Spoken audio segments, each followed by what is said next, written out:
Azərbaycanın milli kimliyinə xətər gələcəksə, biz onu rədd edirik. Bunu and olsun Allaha deyirəm, həmin o milli təhlükəsizlik naziri oturanlar da bilirlər bizim haqqımızda. And olsun Allaha deyirəm. Bunu hamısı yaxşı tanıyırlar bizi. Çoxdan iddiamları verərdilər, dedikləri iddiam. Niyə verə bilmirsiniz? Neçə illərdir. Bizim bir dənə günahımız olsaydı çoxdan çarpmışdıq. Bir günahımız odur ki, bir müctehidin əlini öpmüşük.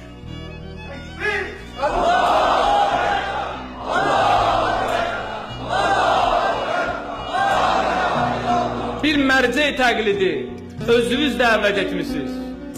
Həmin o müctehid mərcə təqlid sərhəd tanımır. Bütün müsəlmanlar sevir onu. Onun öz tərəfdarları var. Quranın Əhl-i-Beyt tərəfdarları sevirlər. Bir əl öpülüb, onu dövlətə xəyanət kimi göstərirlər, terörist kimi göstərirlər.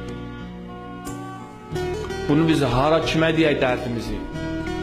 Bir yer olar adam gedə şikayət edəyərlər. Deyər ki, qardaş, mənə iftira yaxınlar. Biz kimə şikayət edəyək? Bizim bir şikayətimiz var. O Allaha öz yerində, Allah görür onu. Bu xalqa biz şikayət edək. Bizim şikayətimiz ünvanı xalqımızadır. Ay xalq, ay millət, baxın, özünüz təhlil edin, özünüz agah olun. Vətəninə sadiq olan, dövlətinə sadiq olanı bugün belə göstərirlərsə, biz bundan torpaq ala bilərik, işğal altında torpaq azad edə bilərik. And olsun Allaha deyirəm, müharibə qərarı verilsə Qarabağın azadlığında birinci ilə bizlər gedəcək, ona əmin olacaq.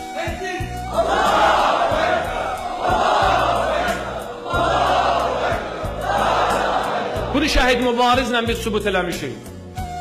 Milli qəhrəmanımız şəhid mübarizlə sübut eləmişik ki, Azərbaycanda torpaqlarımızın işğaldan azad olunmasının zəmanətçiləri Hüseynçilərdir. Biz baxmayacaq kim dedi gedin vuruşun yox. Biz Allaha xatir gedib torpaqlarımızı işğaldan azad edəcək. Ölsək də gedəcək. Bunu yaxşı bilirlər. Sadəcə indi nələrəsə qurşanıblar, hansı xarici kəşfiyyat orqanlarının əlbir olublar, nəsə bu dövlətin, xalqın içində çaxnaşma yaratmaq istəyirlərsə, əmin olsunlar ki, heç bir faydası olmayacaq bunlar. Var olsun, var olsun, var olsun, var olsun.